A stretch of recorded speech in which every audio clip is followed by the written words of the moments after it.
오늘 팩트체크는 일부에서 하겠습니다. 이번 사고는 도저히 있을 수 없는 일이라는 게 대체적인 견해입니다. 과연 어린이들이 보호받을 수 있는 장치가 잘 마련돼 있는지 확인했습니다. 여러 문제점이 파악됐습니다. 오대영 기자, 안타까운 사고가 또 일어났죠? 네, 사망 사건은 확인된 것만 5번째입니다. 네. 우선 2000년 8월입니다. 전북 완주, 그리고 2001년 7월 서울, 2005년 6월 경남 진주, 2011년 8월 경남 함양, 그리고 어제입니다. 무더운 시기에 집중이 되어 있습니다. 2016년 6월과 7월엔 광주에서 연이어 발생했습니다. 이 중 한 어린이는 아직 의식을 되찾지 못했습니다. 사상자가 없었던 사고는 2014년 2건, 2017년 2건, 올해 1건입니다. 주로 1월에서 5월 사이에 일어났습니다. 2001년을 시작으로 이후 모든 정권에서 관련 대책을 발표했지만 사고는 끊이지 않았습니다. 네, 이렇게 반복이 되면 인재라고만은 말할 수 없는 거 아니겠습니까? 규정을 좀 확인을 했나요? 네, 오늘 많은 언론에서 문제점을 지적했습니다. 네. 저희는 규정을 봤습니다. 여러 빈틈이 확인됐습니다. 네. 우선 통학 차량에는 운전기사 외에 동승 보호자가 반드시 타야 합니다. 2001년에 규정이 처음 생겼는데 당시에는 구속력이 없었습니다. 2015년에 통학버스의 의무화가 됐고 2017년부터 통학 차량으로 확대가 됐습니다. 첫 번째 문제는 교육입니다. 운전기사는 주기적인 교육을 이수해야 합니다. 운행을 끝내기 전에 전좌석을 확인하는 것부터 어린이의 행동 유형 같은 내용입니다. 그런데 동승 보호자는 교육 대상에서 빠져 있습니다. 운전기사도 2년간 3시간만 받으면 됩니다. 충분하다고 보기가 어렵습니다. 네, 그러니까 차 안에서 아이들이 어떤 행동을 하고 그래서 이제 어떻게 보호를 해야 하는지 이걸 좀 필수적으로 잘 알아야 하는데 동승 보호자 같은 경우에는 교육 대상에서 아예 빠져 있고 또 운전기사도 2년에 3시간만 교육을 받으면 된다는 건 사실 있으나 마나한 거 아니겠습니까? 그렇습니다. 그리고 관리 감독을 하는 기관도 제각각이라는 문제가 네. 있습니다. 유치원은 교육청 유아교육과, 학교는 교육청 초등교육과, 학원은 교육청 평생교육과, 어린이집은 각 구청입니다. 단속은 경찰이 또 합니다. 일관된 정책이 어려운 구조입니다. 동승보호자가 타지 않아도 되는 시설도 있습니다.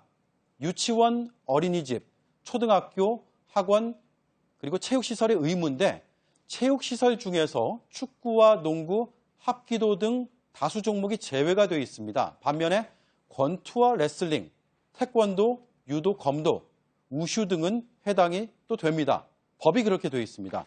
이 때문에 국민권익위원회는 다른 종목도 통학 차량 안전 대상에 포함시켜야 한다. 이렇게 정부에 권고를 한 상태입니다. 네, 좀 상식적으로 잘 이해가 안 되는 부분들이 있는데 오늘 교육부가 보완책을 좀 내놨죠? 네, 바로 이 보도자료인데요.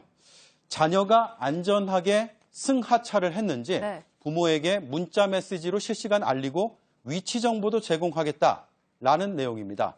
이거 이미 2012년 3월 정부가 발표했던 내용과 거의 같습니다. 당시 보도자료입니다. 2013년까지 IT 기술을 활용해서 등하원 여부 부모에게 SMS를 통해서 알리고 어린이집이 확인하는 시스템을 구축하겠다라는 발표까지 했지만 결국 지켜지지 않았습니다. 네, 그러니까 상황이 이렇다 보니까 결국에는 이제 시민들이 직접 구체적인 아이디어를 좀 내고 있다면서요? 네, 물론 다수의 시설에서 잘 지켜지고 있겠지만 만에 하나라도 줄이자, 없애자라는 취지로 여러 견해가 나오고 있습니다. 네. 차량 맨 뒷좌석에 버튼을 만들어서 이걸 누르지 않으면 시동이 아예 꺼지지 않도록 하자는 제안이 청와대 국민청원 게시판에 올라왔습니다.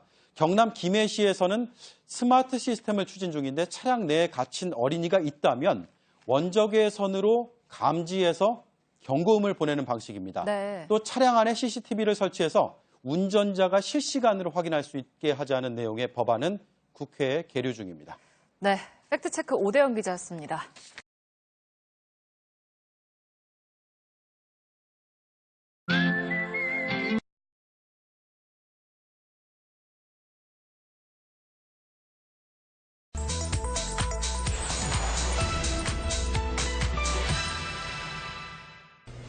예, 경찰이 집계한 그 불법 촬영 범죄 범인 검거율은 한 96% 정도 수준입니다. 네, 몰래카메라 범죄가 다시 논란의 한가운데 섰습니다. 여러 사건들이 잇따르고 있습니다. 여기에 대해서 오늘 이철성 경찰청장이 검거율 96%라는 통계를 말했습니다. 96%, 그러니까 거의 모든 범인을 잡아서 처벌했다는 의미로 들립니다. 하지만 전문가들은 이 통계가 현실과 차이가 크다고 말합니다. 오대영 기자, 96%라는 숫자가 맞습니까? 일단 그렇게 볼 수가 있습니다. 네. 검거율이라는 통계가 어떻게 나오는지를 살펴보겠습니다. 전체 검거 건수에서 네. 발생 건수로 이걸 나눕니다. 그리고 네. 100을 곱하게 됩니다. 저희가 확인한 가장 최신 통계가 2016년인데 94.6%였습니다. 그러니까 이철성 청장이 말한 96%와 수치가 비슷합니다. 그러니까 이 통계에 문제가 있다고 했잖아요. 네. 무슨 얘기인가요? 그러니까 피해자들이 느끼는 현실의 문제를 그대로 담지 못하는 통계다라는 네. 겁니다. 이유는 크게 두 가지인데요. 먼저 이 공식의 저 분자에 해당하는 검거를 함께 보겠습니다. 검거는 사전적 의미가 용의자를 일시적으로 억류하는 겁니다. 그러니까 체포 또는 구속의 개념으로 인식이 됩니다. 네. 그러나 이 통계에서는 검거의 범위가 더 넓습니다. 구속과 불구속 기소뿐만 아니라 처벌하지 않는 불기소까지 모두 포함하고 있습니다. 네, 그러니까 96%가 구속되거나 재판에 넘겨진 비율이 아니라는 거죠? 그렇습니다. 2016년 통계로 설명을 더 드리겠습니다. 2016년에 통계에 따라서 검거된 사람이 4,491명인데요. 네. 이 중에서 구속 기소는 3%, 불구속 기소가 86%였습니다. 그리고 불기소가 11%였습니다. 처벌하지 않는 건수까지 모두 더해서 계산을 하다 보니까 검거율이 높게 나올 수밖에 없는 구조입니다. 검거는 실제로 유죄를 하거나 기소를 했다라는 게 아니고 피의자를 특정해서 조사를 했다, 입건을 했다라는 게 검거의 의미인 거고. 네, 그러니까 이 청장이 말한 96%하고 차이는 있지만 구속이랑 불구속 기소를 합하면 아주 큰 차이로는 보이지 않는데요. 네, 그런데 더 핵심적인 이유가 있습니다. 바로 저 발생 건수인데요. 네. 이게 분모입니다. 이게 분모가 덜 집계되면 검거율이 그만큼 높아질 수가 있는 겁니다. 사건의 발생 건수는 경찰이 인지하거나 신고가 들어온 숫자를 집계해서 계산합니다. 검거율이 높게 나오는 것은 리젝을 하는 거죠. 그냥 입건 자체 하지 말자. 통계 기록 자체 안 남겨버리는 거죠. 검거율이 높은 것이 이제 우리가 일을 많이 했다. 우리가 유능하다. 완전 범죄는 없다. 뭐 이런 식으로 홍보하는데 이용이 됐던 시절이 있었고. 네, 그래서 이 분야 전문가들은 피해자가 신고를 해도 경미하다거나 가해자를 특정할 수 없어서 입건조차 되지 않는 경우가 잦다고 합니다. 특히 사건은 일어났지만 수사기관이 파악하지 못하는 이른바 암수 범죄가 이 통계에 전혀 반영되지 못했다는 점을 지적했습니다. 네, 그러니까 현실성이 좀 떨어지는 통계라는 건데 그러면 좀 정확한 통계는 파악할 수가 없습니까? 수사 기록들을 일일이 다 파악을 해서 수치를 합계를 낼 수는 있겠습니다만 네. 현재까지 경찰이 그런 통계를 계산하고 있지는 않습니다. 네. 그러면은 검거율을 이런 방식으로 계산하면 어떤 문제가 있는 건가요? 네, 이철성 청장의 얘기로 다시 한번 돌아가 보겠습니다. 네. 이 청장은 검거율은 높은데 징역형이 거의 없다. 그러니까 처벌 기준이 문제다라는 취지로 말을 했습니다. 물론 이 부분도 중요합니다. 하지만 96%의 검거율에 지나치게 집중을 하다 보면 경찰이 검거는 잘하고 있다라고 생각될 수가 있습니다. 숨어있는 범죄를 어떻게 더 적극적으로 찾아낼 것이냐에 대해서 소홀해질 수밖에 없다고 네. 전문가들은 지적을 하고 있습니다. 네, 팩트체크 오대영 기자였습니다.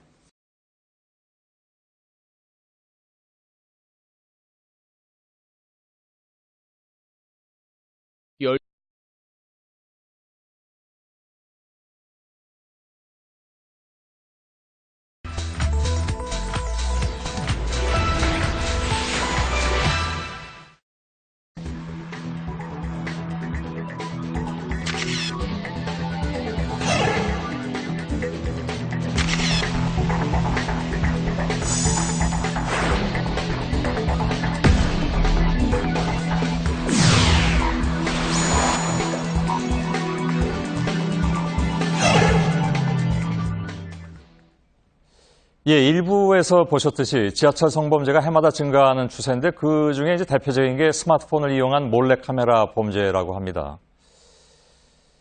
근데 이렇게 말씀드리면서 자꾸 좀 뒷머리가 땡기는데요. 조금 전에 나갔던 그 화면들도 뉴스라고는 하지만 이렇게 찍어도 되는가 하는 걱정도 좀 들긴 듭니다.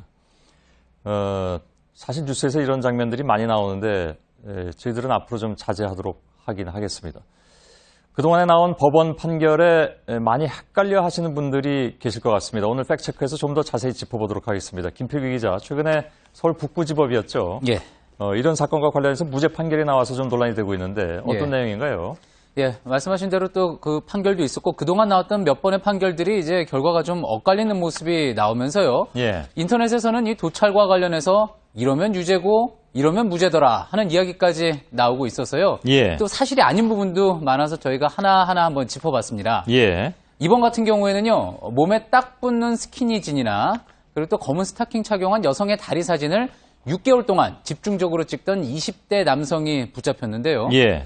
자, 이 남성이 이랬습니다. 평소 패션에 관심이 많아서 사진을 찍은 것뿐이다. 이렇게 항변을 했고 법원에서는 무죄가 났습니다. 자, 그러자 인터넷 등에서는 이제 뭐 스키니진 입은 거 찍으면은 무죄고 맨다리를 찍으면은 유죄구나. 뭐 이런 이야기까지 나왔던 겁니다. 예, 예. 근데 그 남성의 말을 그대로 믿고 판사가 무죄 판결 내려준 건 아니겠죠? 예, 그건 아닙니다. 판사도요. 판결에서 이제 뭐 믿기 힘든 변명이다. 그리고 또 이 남성의 뭐 성적 취향이 의심이 된다. 뭐 하는 이야기까지 했는데요. 도찰과 관련해서 일단 적용이 되는 법은요. 성폭력 특례법 14조입니다. 예. 어떤 내용이냐면요. 카메라 등을 이용해서 성적 욕망 또는 수치심을 유발할 수 있는 다른 사람의 신체를 그 사람의 의사에 반해서 촬영하는 것을 처벌한다라는 내용인 건데요. 예. 그러니까 이 경우에 판사는 이 남성이 찍은 사진들이 어떤 성적 욕망이나 수치심을 유발했다고까지 보기는 힘들다고 판단을 한 예. 겁니다. 그러니까 그 성적 욕망이나 수치심 유발에 대한 기준이라는 게 판사의 판단에 따라서 왔다 갔다 할 수 있는 거잖아요. 예. 논란이 될 수 있는 여지가 있겠군요. 예, 그렇습니다. 그래서 그동안 나왔던 법원에서 나왔던 판결들이 각각 좀 다른 모습, 다른 양상이었던 건데요. 예. 아무튼 이 사건과 이 법원 판결 같은 경우에 뭐 스키니진은 문제가 없고 미니스커트는 안 된다 하는 식의 어떤 복장 기준이 있는 거는 절대 아니었던 겁니다. 예. 자, 그리고 또 많이 나오는 이야기가요. 이 도찰 경우에 뭐 여러 장을 찍으면은 문제가 되지만 한 장 정도는 괜찮다 뭐 하는 그런 내용도 있었습니다. 뭐 한 장 정도는 실수로도 찍을 수 있는 거니까 그거는 뭐 봐준다 이렇게 생각할 수도 있겠군요. 예, 하지만 그 부분에 대해서는 과거에 있었던 판례 두 가지를 좀 짚어볼 필요가 있습니다.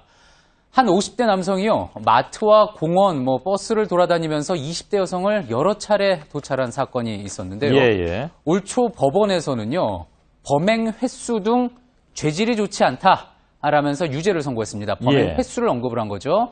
그래서 많이 찍은 게 범죄 혐의 입증하는 데 영향을 주는 거는 사실입니다. 또 하지만 2008년에 또 다른 50대 남성이 마을버스 안에서 여고생의 치마와 허벅지를 도찰한 건에 있었는데 그 건에 예. 대해서는 단 한 장만으로 유죄 판결이 났습니다. 그건 의도가 너무 명확하다 이렇게 그렇습니다. 본 거겠죠. 자, 그러니까 그 의도성 등의 문제이지 뭐 장수가 적다고 봐주고 이런 것은 아니란 이야기입니다. 예. 저희가 일부에 그 경찰이 지하철 내에서 이렇게 성추행하는 사람 혹은 뭐 이런 행동을 하는 사람을 직접 검거하는 그런 현장을 보도를 해드렸는데 예. 근데 만일에 이제 스마트폰은 뭐 삭제도 금방 되잖아요. 예. 삭제해버려서 그 스마트폰에 없으면 그럼 그 문제가 안 됩니까? 실제로 그렇게 저장이 돼 있지 않아서 수사를 하거나 또 어떤 판결을 내리는데 어려움을 겪는 경우가 많기는 한데요. 예. 자, 일단 도찰 행위가 명확했다 그러면 죄가 성립한다는 게 대법원의 판단이었습니다. 예. 2009년 한 남성이 이제 지하철역 에스컬레이터에서 여성의 이제 치마 속 동영상을 촬영하다가 현장에서 바로 경찰에게 붙잡혔는데요. 예. 그 잡히는 과정에서 버튼을 누르지 않아서 저장이 안 됐던 겁니다. 자, 그래서 이 건에 대해서 1, 2심에서는 그냥 미수에 그쳤다고 봐서 무죄가 됐는데요. 예. 대법원에서는요, 기기상에 어차피 촬영 내용이 계속 머물러 있었고요. 또 행위가 확실했던 만큼 촬영죄가 적용이 된다, 해당이 된다 해서 앞서 무죄 판결을 뒤엎고 되돌리기도 했습니다. 예. 다른 나라들은 어떻게 합니까? 이런 경우에.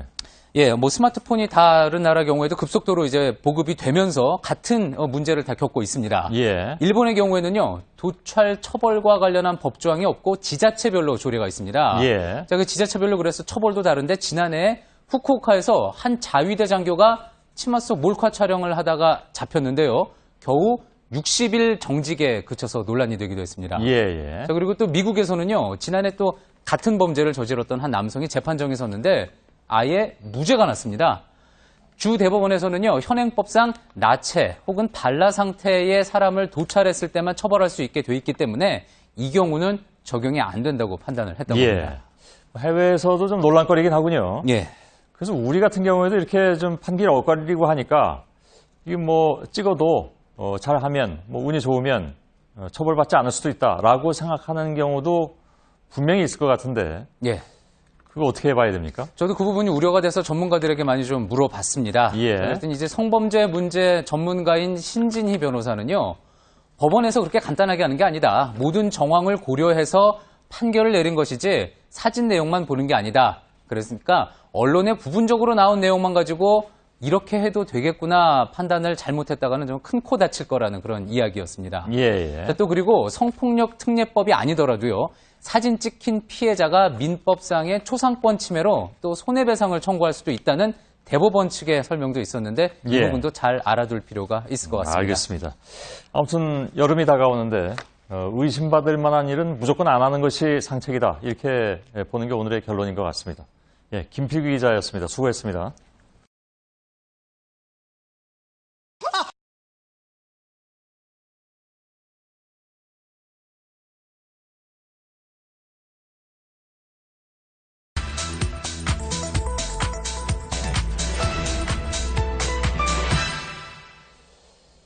팩트체크를 시작하겠습니다. 100만 원이 넘는 아이돌 이어폰, 또 수십만 원짜리 아이돌 인형, 그동안 이런 아이돌 관련 상품 가격이 좀 너무한 게 아니냐 하는 지적이 나오면서 급기야 한 시민단체에서 이들 기획사를 공정위에 신고를 했습니다.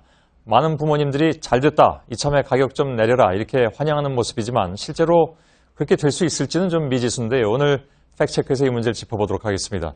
김필규 기자. 지금 이 앞에 놓여 있는 것들이 그런 상품들인가요? 예, 그렇습니다. 예. 몇 개 좀 준비를 해왔는데요. 지금 보시는 것처럼 이렇게 아이돌 캐릭터가 담겨 있거나 아니면 또 이렇게 뭐 아이돌의 로고가 박혀 있는 이런 상품들. 예. 그리고 또 이제 기획사와 공동 기획을 해가지고 같이 내놓은 제품들을 소위 아이돌 굿즈라고 합니다. 예. 전문 매장이 있어가지고 인기리에 팔리고 있는데요. 예. 그런데 지금 이제 뒤에 나올 화면으로 이제 보시겠지만 124만 원짜리 아이돌 이어폰, 또 그리고 이제 56만 원짜리 아이돌 뭐 인형까지 이렇게 나오게 되면서 예. 서울 YMCA에서 청소년이 주로 소비하는 제품인데 품질과 내용에 비해 지나치게 가격이 비싼 거 아니냐라면서 공정위에 조사를 의뢰하게 된 겁니다. 예. 이건 정말 비싸네요. 예. 이건 사온 겁니까? 예, 그렇습니다. 그나마 싼 걸 사온 거구나, 그러니까. 예, 비싼 거는 예. 사오지 못했습니다. 예. 다른 제품들은 어떻습니까? 예, 몇 가지 다시 또 조사를 해왔는데요. 여러 기획사에서 내놓은 제품들을 보면은요, 이렇습니다. 스웨트셔츠가 35만 원 이상이고요. 예. 또 아이돌 달력 4만 9천 원, 또 아이돌 스티커 4만 5천 원, 이렇습니다. 예. 뭐 품질을 일률적으로 비교를 하기는 힘들겠지만 일반적으로 생각할 수 있는 제품 가격보다는 높은 편이라고 볼 수가 있는 거죠. 예. 한 기획사에 이 가격에 대해서 좀 제품에 대해서 물어봤는데요. 일부는 명품 브랜드와 공동으로 제품을 만들어서 내놓다 보니까 그런 가격이 나온 거다. 또 그리고 야구 선수의 이름이 적힌 점퍼가 더 비싸게 팔리는 것과 같은 원리로 이해해달라, 이런 설명이었습니다. 예. 그리고 특히 이번에 논란의 중심이 됐던, 계속 이야기가 된 123만 원짜리 아이폰의 경우에는요, 이어폰의 경우에는요, 원래 제조업체에서 최고급 고성능 제품이라고 내놓은 가격 자체가 이 가격이었고요. 예. 나중에 기획사가 해당 아이돌이 이 제품을 좋아서 선택했다라고 해서 일종의 공동 마케팅을 펼친 겁니다. 예. 그러니까 아이돌 이름값이 더 이 제품가에 붙은 거는 아니라는 설명인 원래 거죠. 비싼 거다. 그렇습니다. 왜 원래 비싼 걸로만 해야 됩니까? 그보다 좀 싼 걸로 같이 공동 마케팅을 하면 되지 않나. 그러니까 이렇게 비싼 거 갖다 놓으면 또 팬들 입장에서는 비싸도 사려고 하는 그런 또 욕심들이 생기기 때문에 예. 예? 그건 좀 아쉽네요. 예, 맞습니다. 그래서 해당 아이돌 팬카페에 가서 직접 확인을 해보니까요. 예. 실제로 그런 부분이 있었습니다. 이 아이폰 정말 너무 가지고 싶었는데, 이어폰 너무 가지고 싶었는데 지금까지 60만 원까지 모았는데 아직도 갈 길이 멀다. 예. 엄마에게 사달라고 했다가 엄청나게 혼났다. 뭐 등등 그런 이야기가 있었습니다. 예. 그렇다면은 기획사에서는 왜 이런 마케팅을 했고 또 팬들은 왜 무리해서라도 이런 제품을 사려고 할까? 전문가에게 물어봤습니다. 예. 더 비쌀수록 더 희귀할 수밖에 없기 때문에 그것이 어떤 그 팬덤의 충성도를 가르는 부분도 있는 잣대가 된다는 점에서 위험한 소지는 있다고 보고요. 전반적으로 그런 식의 초고가, 초희귀 굿즈들이 늘어나고 있는 것은 음원만 팔아갖고 그 시장 유지 수익을 보장하기가 점점 힘들어지는 그런 현실을 좀 반영하고 있다고 볼 수도 있는 거고요. 예. 근데 아무튼 공정위에서 지금 조사가 들어갔다면서요? 예. 그러면 이게 가격을 공정위 같은 데서 내려라 그렇게 할 수는 있는 건가요? 사실 공정위에서는요, 본격적인 조사는 아니고 모니터링 단계다 그렇게 설명을 했습니다. 예. 그러니까 일단 시장 상황에 대해서 파악부터 하겠다는 건데요. 사실 과거에 원조 등골 브레이커라고 소위 불렸던 아웃도어 점퍼 같은 경우에 고가 논란이 제기됐을 때도 그때도 마찬가지였지만 결국 물건 가격은 파는 사람, 판매자가 정하게 되는 것 아니겠습니까? 예. 그러다 보니까 공정위 입장에서도 좀 난감한 부분이 있는데요. 예. 그래서 이번에 YMCA에서는 일부 기획사들이 시장 지배적 사업자, 즉 독과점을 통해서 값을 올려받고 있으니 이에 대해서 제재를 해야지 된다라는 주장도 펼쳤습니다. 예. 하지만 이 역시 쉽지 않을 거라는 게 전문가들 이야기가 많았습니다. 내가 사려고 하는 물건이 꼭 어느 지정되는 곳에서만 판매가 되고 예. 또 가격도 내 마음대로 할 수 없는 것이라면 그게 독과점에 속하는 건 아닌가요? 그런데 이 독과점을 판단할 때는 그 시장 전체 규모에서 한 사업자가 차지하는 비중을 보는 것 아니겠습니까? 예. 예를 들어서 설명을 한번 드려보겠습니다. 이렇게 머그컵이 있는데요. 여기에 아이돌 그림을 사진을 이렇게 박아서 아이돌 머그컵이 됐습니다. 예. 그렇다면은 이 제품이 속한 시장은 어딘가 아이돌 굿즈 시장으로 봐야지 되느냐 아니면은 전체 머그컵 시장으로 봐야 하느냐 이런 문제가 생기는 거죠. 예. 이에 따라서 독과점 여부도 달라지는 거고요. 아이돌 굿즈 시장을 따로 놓고 볼 수 있다고 하더라도 워낙에 비공식적으로 판매된 제품들이 많다 보니까 시장 규모조차 제대로 파악할 수 있을지 미지수라고 합니다. 예. 전문가 이야기로 직접 들어보시죠. 공정위에서는 공정위의 공정거래법은 가격의 그 높고 낮은 자체를 문제 삼기는 그래서 어떤 시정 조치를 내리기는 좀 어려운 부분인 것 같습니다. 다만 기존의 유통업체들의 판매 수수료가 너무 높은 것을 문제 삼아서 자율적으로 수수료를 인하하도록 공정위가 유도했던 그런 사례들도 있기 때문에 자율적인 가격 인하가 이루어지는 그런 기회가 될 수는 있을 거라고 생각합니다. 예. 결국 기획사가 자율적으로 할 수밖에 없다. 이런 얘기가 되는 거네요. 예, 강제적으로 어떻게 할 수는 없다. 그게 오늘의 결론인가요? 예, 그렇습니다. 예, 알겠습니다. 자, 그나저나 아이폰이 아이돌과 이어폰의 합성어였는지 오늘 처음 알았습니다. 어제 숙제 내드린 건 어떻게 됐습니까? 예. 이번에 그 중국 텐진 폭발로 유출된 독성 물질이 편서풍을 타고 한반도에 올 가능성은 없겠느냐 하는 그런 숙제였는데요. 예.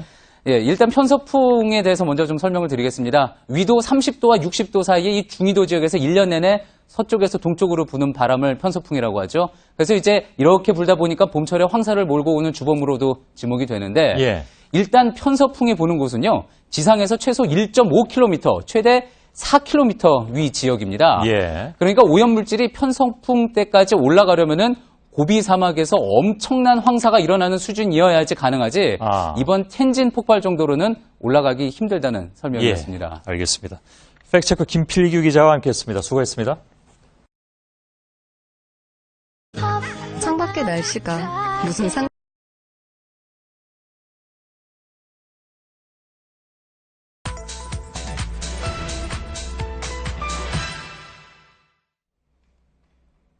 예. 지금 제 뒤로 보이는 화면 은행나무입니다. 저희가 작년에 저 드론으로 찍은 화면인데요. 굉장히 멋지죠. 은행나무길. 가을의 전령이라고 할 수가 있을 겁니다. 근데 불청객도 있습니다. 바로 이 은행나무 중에 떨어지는 열매라고 해야 되나요?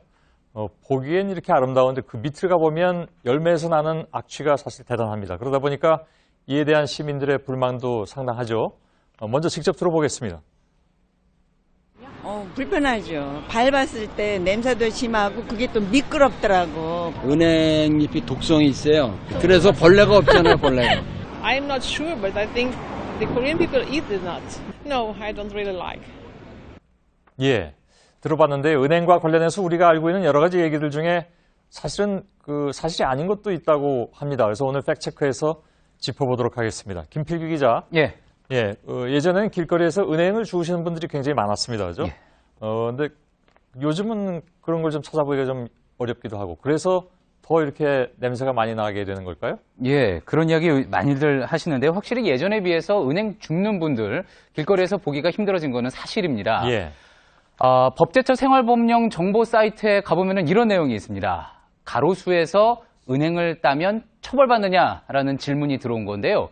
이에 대한 임시 편결은 이렇습니다. 떨어진 것을 그냥 따는 것뿐만이 아니라 떨어진 것을 줍기만 해도 절도죄나 점유이탈물 횡령죄로 처벌받게 된다라는 결론인 겁니다. 예. 그러니까 이 떨어진 과실은 소유주, 가로수 같은 경우에는 지자체의 소유인데 이를 가져가면 안 된다는 거죠. 예. 뭐 이런 내용이 잘 알려져서인지 은행 줍는 분들이 부쩍 사라진 건데요.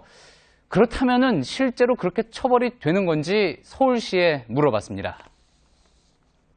전범죄 처벌법인가 있을 텐데 적용을 안 해요. 저희는 은행 열매 수십 년 동안 관습적으로 해온 걸 수십 년 동안 다 여태 동안 주워가시는 걸 놔뒀는데 단독을 안 한다는 것도 아니라 그걸 적용을 안 해요. 밑에 떨어진 거 주워가는 거는 아무렇지 않습니다. 예. 그 서울에서는 은행 열매를 그러니까 가져가도 뭐 처벌되지는 않는다. 예. 그걸 적용한 바는 없다. 그러니까 뭐 내일부터 안심하고 가져가도 되는 그런 상황은 맞겠네요. 예, 그렇습니다. 예. 근데 글쎄 다른 과수는 안 되는 건데 왜 그러면 은행 열매는 가져가도 내버려 두는 건지. 예. 이게 어떻게 생각했을지 모르겠는데 서울시에서도 자기들이 치우기가 좀 번거롭거나 그러는 건 아닐까요? 다른 과수의 경우 그래서 말씀하신 대로 그렇게 또 이중적으로 적용을 하는 것은 아닐까 해서 물어봤는데 그거는 아니었습니다. 예. 그건 아니고요. 물론 지자체별로 조금씩 다를 수는 있는데 감이나 사과 같은 다른 가로수매도 떨어진 것을 한두 개 주워가는 거는 문제가 되지 않는다고 합니다. 예. 다만 지금 이제 보시는 것처럼요. 저렇게 상당한 규모로 거의 뭐 기업적으로 장사를 하겠다고 은행 열매를 가져가거나 또 억지로 막 흔들어서 떨어뜨려서 가로수를 상하게 하면은 처벌 대상이 됩니다. 예. 지자체 관리 영역이 아닌 산이나 다른 사유지에서 물론 또 주우면은요 채취를 하면은 그것 역시 법적으로 문제가 될 수가 있습니다. 근데 이렇게 서울 같은 데서 도심에서 주워가지 못하게 하는 것은 거기 중금속이 많이 포함되어 있기 때문이다. 이런 속설도 있는데 예. 그건 어떻습니까? 은행나무가 원래 이 자동차 배기가스를 잘 흡수하고 또 정화하는 능력이 있는 데다가 또 병충해에도 강해서 이제 가로수로 지금 보시는 것처럼 이렇게 많이 쓰이지 않습니까? 예. 그러다 보니까 결국 그렇게 흡수한 배기가스, 독성 물질이 다 열매에 모이는 것 아니겠느냐 이렇게 생각할 수가 있는 건데요. 지난해 11월 서울보건환경연구원에서요. 서울시내 은행나무 가로수를 모두 검사를 해본 결과 납이 1kg당 평균 0.004mg이 나왔고요. 예. 카드뮴과 비소는 각각 0.002mg이 나왔습니다. 아주 소량이네요. 예. 수는 또 검출되지도 않았고요. 이게 어느 정도냐? 설악산이나 지리산에 있는 은행과 별 차이가 없다고 하고요. 예. 중금속 기준이 가장 엄격한 채소가 이 파나 상추 같은 엽경체류인데요. 그 허용 기준의 25분의 1 수준입니다. 예. 보건환경연구원 관계자에게 이야기 직접 들어봤습니다. 예. 저희가 검사를 했을 때 아주 밋밋했다. 거의 없었다. 예. 저 은행은 또 외피가 있었고 외피도 해봤잖아요. 외피도 그렇게 많지 않았고 그것도 단단하게 그 둘러싸여 있는 그 속에 있는 열매가 은행 열매잖아요. 예. 그러니까 결과가 그렇게 안전했던 거죠. 예. 뭐 안심하고 먹어도 되긴 되겠네요. 예. 예. 근데 또 너무 많이 먹으면 은행알 같은 것을 너무 많이 먹으면 또 중독된다는 그런 조사 결과도 있으니까 많이 드시지는 않는 게 좋을 것 같고. 다만 또 뭡니까 은행나무 잎 같은 것은 모아서 이렇게 벌레가 자주 나오는 곳에 두면 벌레들이 안 나온다는 그런 얘기도 있더라고요. 맞습니다. 예. 저도 해봤습니다. 그랬더니 진짜로 안 나오더라고요. 저만의 경험입니다. 일반화시킬 수는 없는 걸 수도 있으니까. 근데 다른 나라들은 어떻습니까? 다른 나라들은 이런 열매 냄새 때문에 고민 안 합니까? 악취, 은행 열매 악취 때문에 고민을 하는 곳 우리뿐만이 아니었습니다. 미국도 마찬가지여서요. 워싱턴 DC에서는 봄에 약물을 아예 나무에 뿌려서요. 꽃이 피지 못하게 하기도 했고요. 예. 또 아이오와에서는 열매가 생기는 암나무를 아예 다 잘라버리는 극단의 조치를 취하기도 했습니다. 좀 잔인하게 들리기도 하네요. 지난해 이제 월스트리트 저널에서는요, 은행 냄새가 너무 고약해서 고민이었는데 이걸 약재로 쓰는 또 음식 재료로 쓰는 중국인들이 아침마다 와서 싹 치워가니까 해결이 됐다라는 기사가 나가기도 했습니다. 예. 자, 지금 보실 거는 이제 일본 오사카의 모습인데요. 일본 고민도 마찬가지입니다. 가을에는요, 그래서 아예 지금 보신 것처럼 저렇게 아예 다 가지를 잘라버립니다. 예. 그래서 열매 고민 자체를 아예 없애버리는 경우도 있었습니다. 아, 그런가요?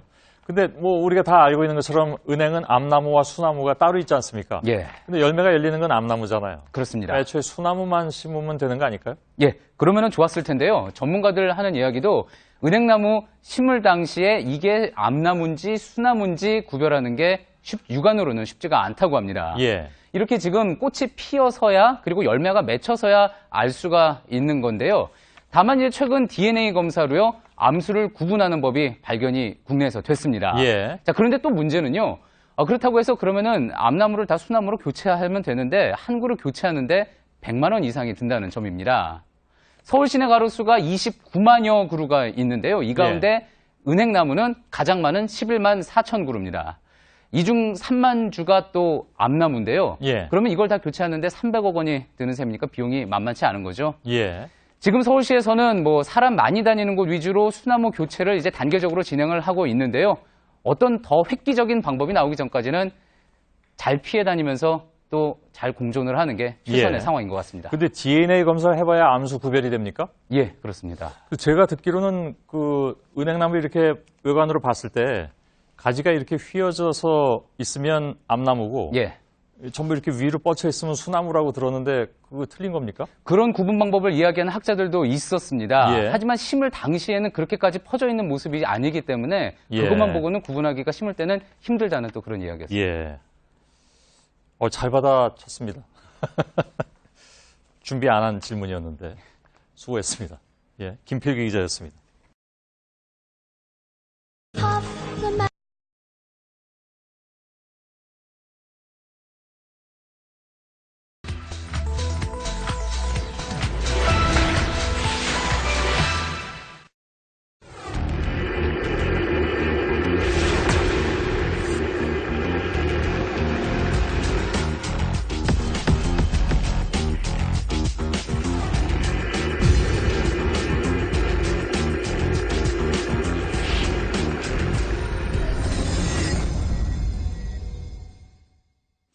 예, 보기에도 좀 아슬아슬합니다. 자전거도 주의가 더 필요하겠지만 운전자들은 버스로 밀어버려야 한다 이런 말도 나오는데 이 기회에 자전거 법규 체크 좀 해주십시오.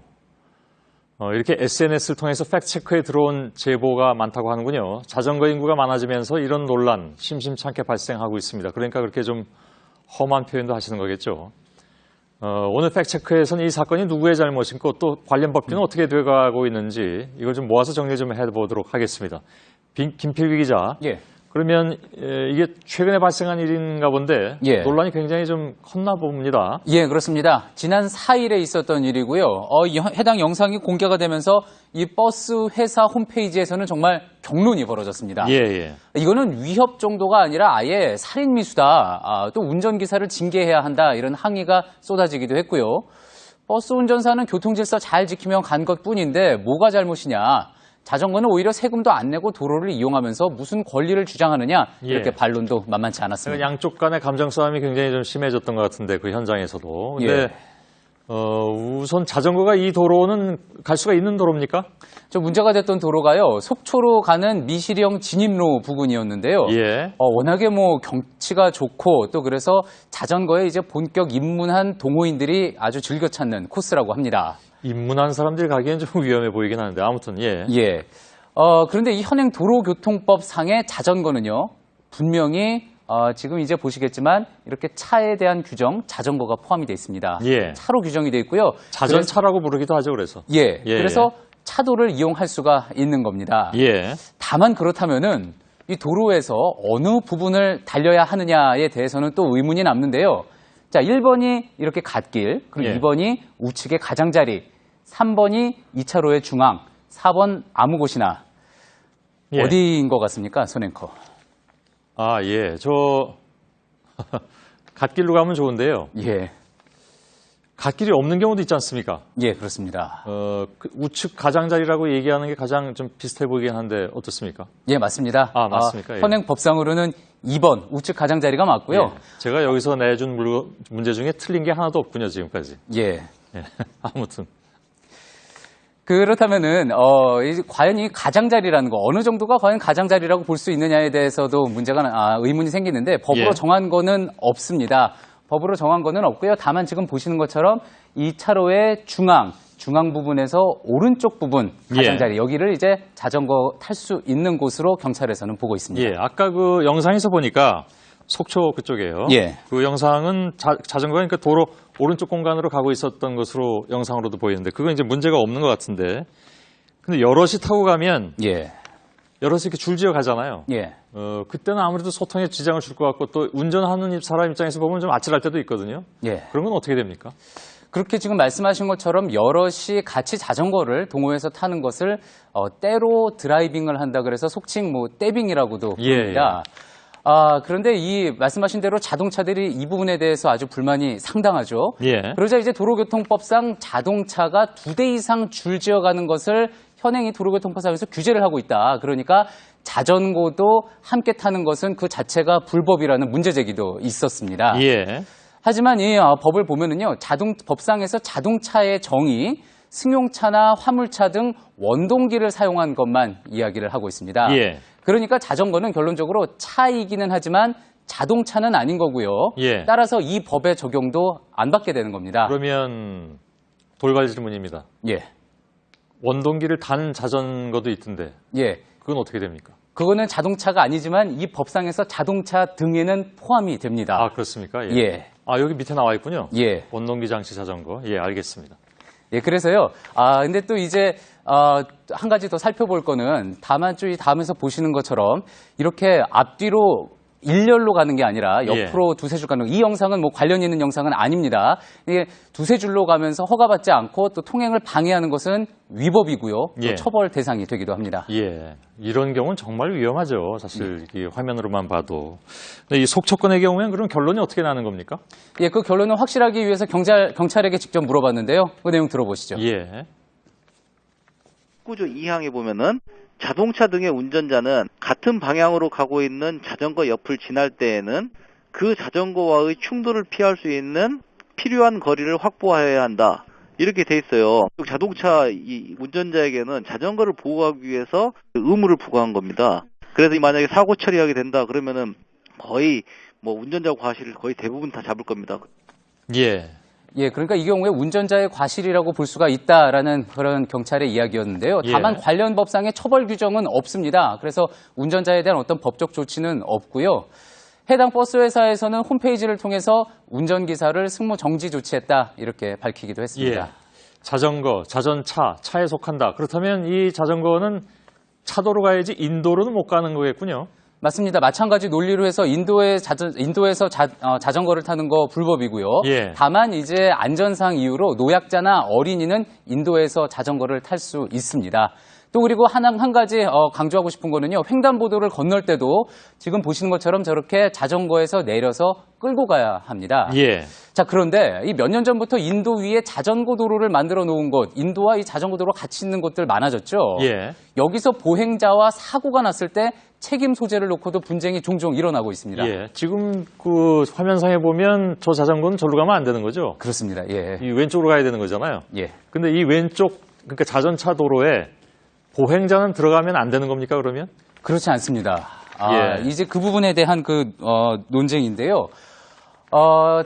이렇게 되어 있는 곳들, 자전거 전용 도로가 아니라 엄밀히 말하면 자전거 보행자 겸용 도로입니다. 예. 그렇기 때문에 보행자가 우연이라도 이 자전거 도로로 표시가 돼 있는 곳에 들어가서 사고가 났다고 하더라도 자전거의 책임이 더 큰 겁니다. 예. 또 이 비슷한 분쟁이 자주 일어나는 곳이 바로 한강공원인데요. 자전거 전용 도로라면서 이제 보행자 무시하고 쌩쌩 지나는 분들 꽤 있죠. 예. 서울시에 확인을 해본 결과 한강공원 내에서 자전거 코스는 100% 모두 자전거 보행자 겸용 도로입니다. 예. 그러니까 마찬가지로 사고가 날 경우 자전거의 책임이 훨씬 더 큰 겁니다. 예. 하여간 자전거 인구는 그렇게 많이 늘어나고 있는데 그에 따라서 뭐 법규라든가 아니면 문화라든가 이런 거는 아직 못 따라가는 부분들이 이번 경우를 봐서도 많이 있는 것 같습니다. 예, 그렇습니다. 예. 앞서 그런데 이제 경찰 이야기 들었던 경찰 관계자가요. 이렇게 애매한 상황이 발생을 했을 때 어떻게 판단하면 될지에 대해서 언급한 부분도 있었는데 들어보시죠. 예. 그런데 의외로 도로교통에서는 간단한 규칙이 있어요. 약자를 보호하면 돼요. 자동차를 운전한다는 것은 모든 사람이 사람을 죽일 수 있는 흉기를 들고 다니는 거거든요. 그거라는 사람이 약자 보호에 대한 개념이 없이 이거 내가 가도가는데 보행 자체가 잘못이야 이런 이야기를 하는 게 사실은 사회가 각박하고 뭔가 잘못된 거죠. 예. 예, 이런 문제가 사실 뭐 다른 나라에서도 불거졌던 거고요. 그래서 해외에 나가면은 지금 보시는 이런 표지판 흔히 볼 수가 있습니다. 예. 내가 지금 잡은 게 뭐 자동차 핸들이든 아니면 자전거 손잡이든 상대방 입장에서 배려하는 여유 모든 운전자에게 필요할 것 같습니다. 최소한 맞습니다. 1.5m 정도 이상은 좀 떨어져야 안전한 거겠죠. 예. 김필규 기자였습니다. 수고했습니다.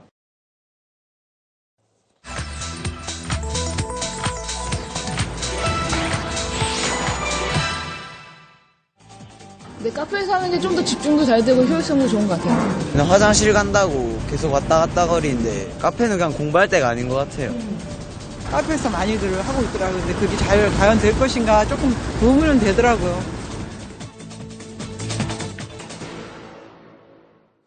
예. 카페에서 들리는 소음이 오히려 집중력을 높인다.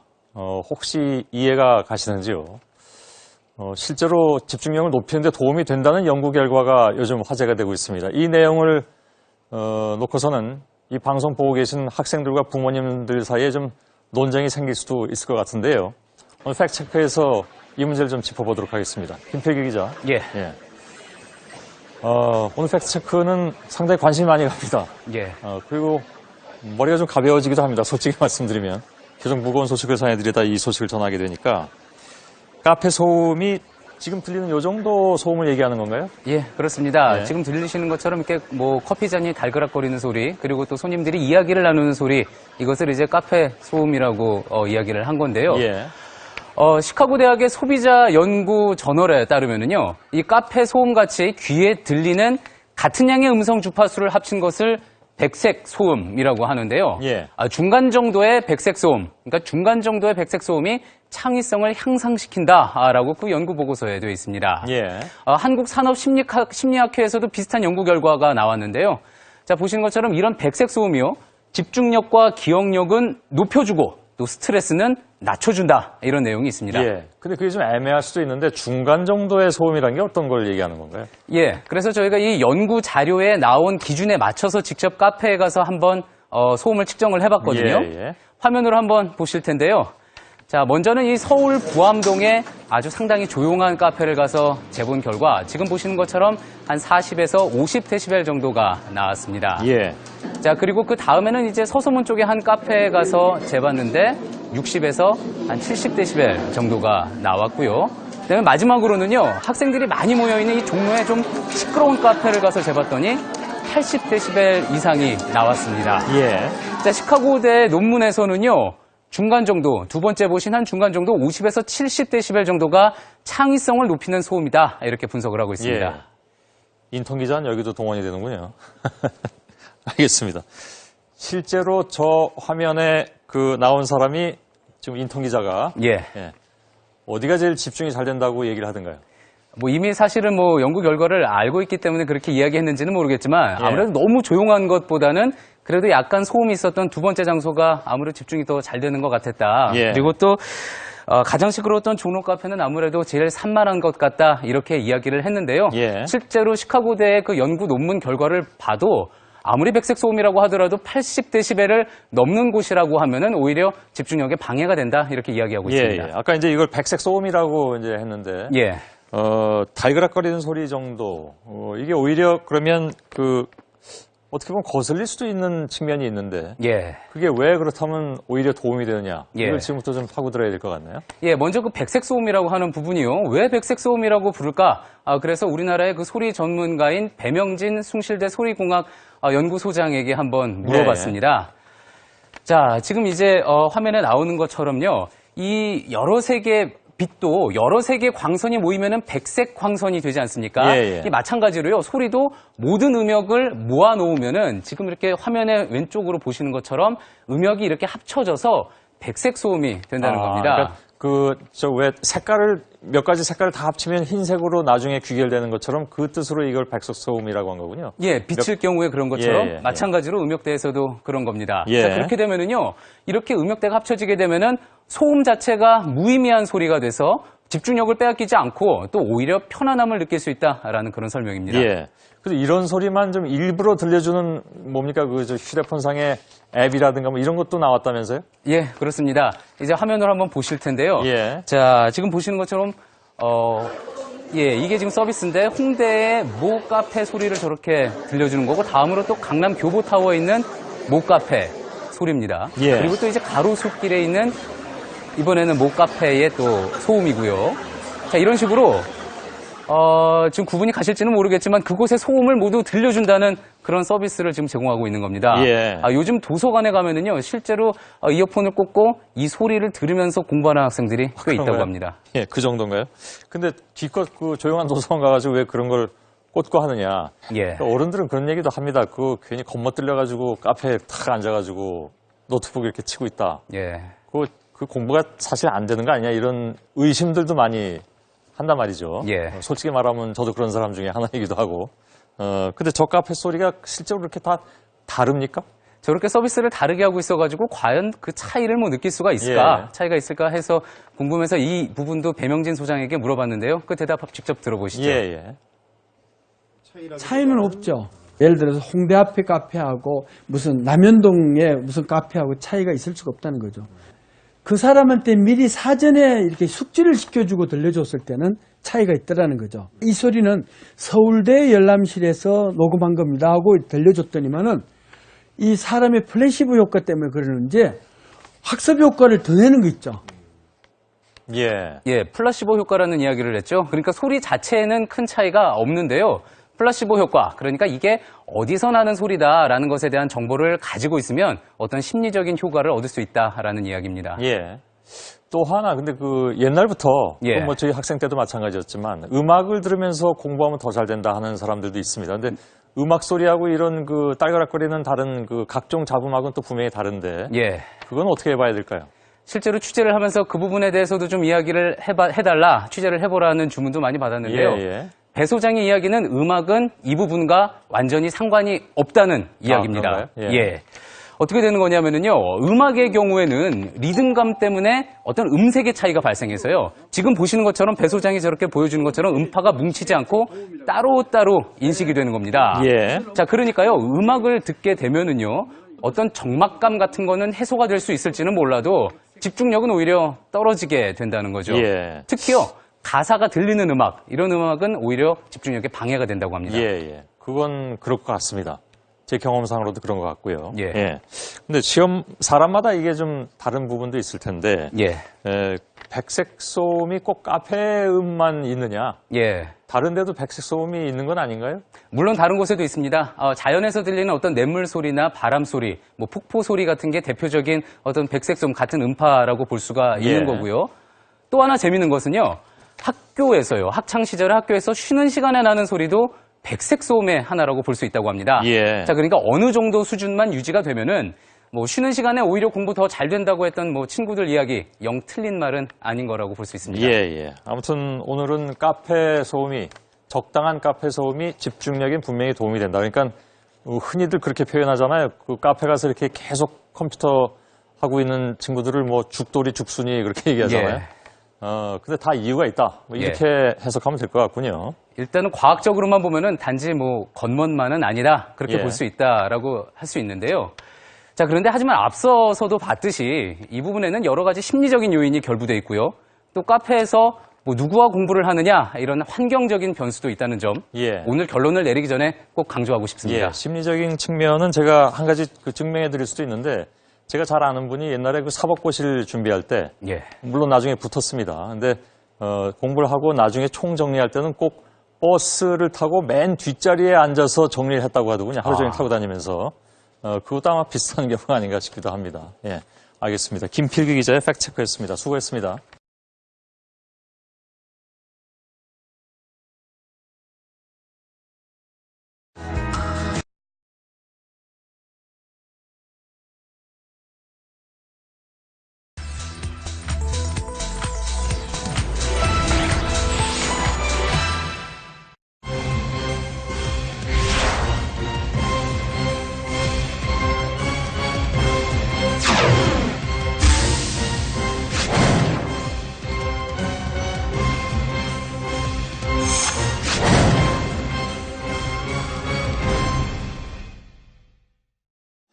예, 오늘 팩트체크팀이 하루 종일 조사를 해서 매우 중요한 팩트 하나를 발견했다고 하는군요.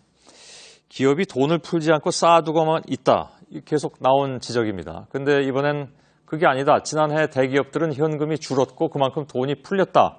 이런 주장이 또 나왔습니다. 오늘 팩트체크에서 바로 이 부분을 집중해서 점검을 해봤는데 지금부터 정답을 알려드리도록 하겠습니다. 자, 각자 다른 얘기들은 우선 어떻게 해서 나오게 된 겁니까? 예, 먼저 지난달 한국은행에서 나왔던 이야기인데요.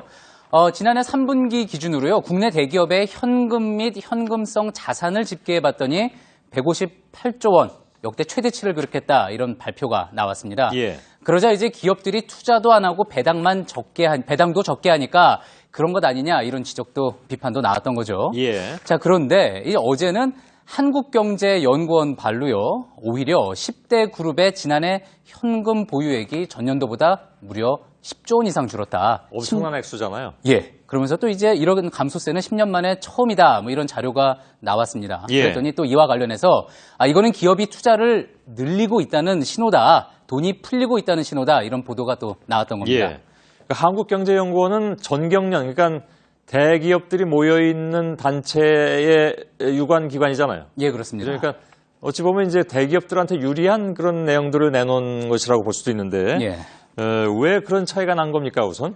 일단 한국은행 같은 경우에는 500대 기업을 대상으로 조사를 했고요. 한국경제연구원 같은 경우에는 10대 그룹의 계열사들 69곳을 대상으로 해서 뭐 그럴 수도 있겠다 생각은 해볼 수 있는데 예. 그래도 이 정도는 좀 심하다고 해서요. 한국경제연구원의 자료를 한번 기업별로 따져봤습니다. 예. 자, 지금 보시는 것처럼요. 뭐 SK나 LG 같은 경우에는 좀 줄었고요. 그다음에 이제 삼성전자나 롯데 같은 경우는 좀 늘고 해서 이렇게 비슷비슷한 수준으로 수렴하는 것 확인할 수 있습니다. 예. 자, 그런데요. 여기서 지금 다 보고 계시겠지만 유독 눈에 띄는 것 바로 현대자동차입니다. 예. 현금 보유액이요. 지난해 무려 11조 원이나 줄어든 것으로 나타났습니다. 예, 예.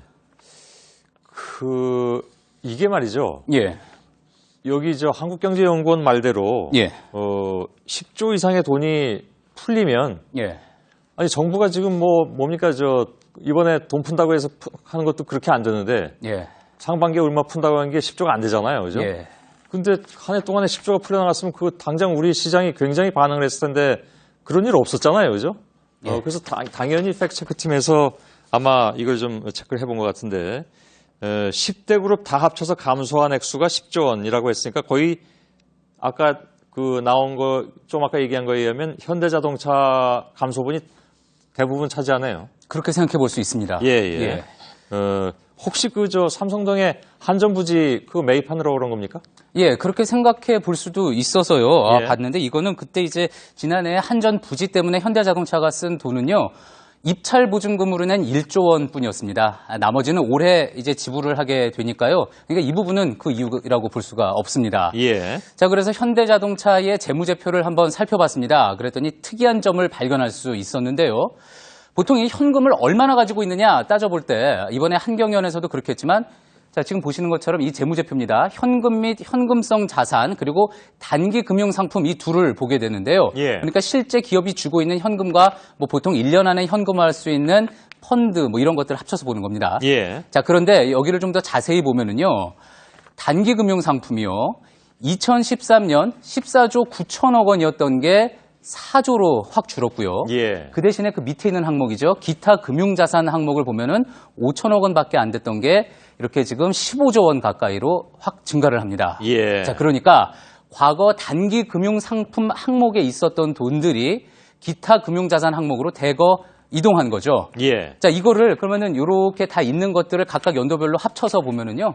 현대차의 현금 보유액은 감소한 게 아니라 오히려 3조 이상 증가했다. 이렇게 확인을 해볼 수가 게다가 있는 늘기까지 겁니다. 했나요? 예. 예. 재무제표를 함께 검토했던 전문가들도요. 이런 부분에 대해서 이야기를 했는데 그 기타 금융자산 항목에 있는 내용 사실상 단기 금융상품과 별 차이가 없다. 그러니까 현대차의 현금 보유량이 줄었다고 결코 볼 수 없다. 이렇게 이야기를 했습니다. 예. 자, 그러니까 갑자기 11조가 사라졌거나 아니면 어디에 돈이 풀려나간 것이 아니라 예. 곳간을 다른 곳간으로 옮겼다 혹은 고간의 명패만 바꿨다. 예, 그렇습니다. 이런 얘기가 되는 거잖아요? 예. 예.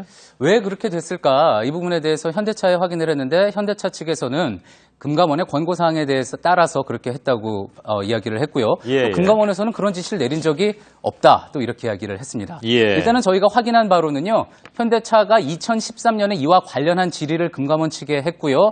금감원에서는 이거를 현금성 자산으로 봐도 된다라는 답변을 보냈습니다. 예. 체크는 1부에서 하겠습니다.